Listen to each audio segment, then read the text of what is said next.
साल 2018 में एक ऐसी लहर आई थी जिसने सिनेमा और टीवी जगत से कई बड़े चेहरों का नाम हैरेसमेंट केस में उजागर किया था। ये आंधी कुछ और नहीं बल्कि मी टू थी। इसके तहत कई ऐसे खुलासे हुए जिसकी किसी ने उम्मीद ना की होगी। इसकी शुरुआत तनुश्री दत्ता से हुई।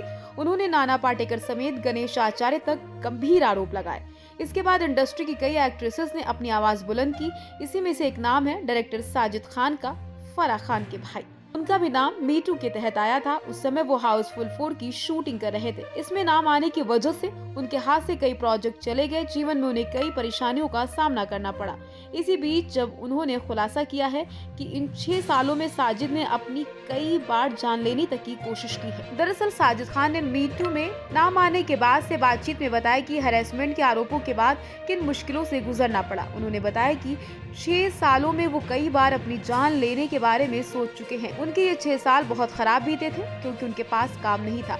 वो इस बीच खुद को खड़ा करने की कोशिश करते रहे। उन्होंने बताया कि उन्हें अपना घर तक बेचना पड़ा, किराए के घर में रहना पड़ा। साजिद बताते हैं उनकी कमाई का कोई जरिया न था। वे 14 साल के थे जब उन्होंने कमाना शुरू कर दिया था क्योंकि उनके पिता का निधन हो गया था। साजिद अफसोस जताते हैं उनकी माँ अगर जिंदा होती तो देखती कि वो अपने पैरों पर खड़े होने की कोशिश कर रहे हैं। साजिद कहते हैं वो अपनी माँ के बेटे से ज्यादा उनके केयर टेकर थे। उनका जीवन काफी संघर्षों से भरा रहा। इस पर उनसे पूछा गया उन पर लगे आरोपों पर परिवार का क्या रिएक्शन था। इसके जवाब में डायरेक्टर ने कहा जब ये सब कुछ हुआ तो उससे 10 दिन पहले वो जैसलमेर में शूट कर रहे थे। उनकी माँ की तबीयत ठीक नहीं थी। साजिद ने बताया जब उन्हें आरोपों के बाद फिल्म छोड़नी पड़ी तो उनको डर था कि कहीं उनकी माँ को पता न चल जाए। अगर पता चल गया उन्हें हार्ट अटैक आ सकता है। आगे उन्होंने कहा उन्होंने अपनी बहन फराह खान से कहा वो सारे न्यूज़पेपर को माँ से छुपा दे। वो करीब 10 दिनों तक ऐसे दिखाते रहे जैसे सब कुछ ठीक हो।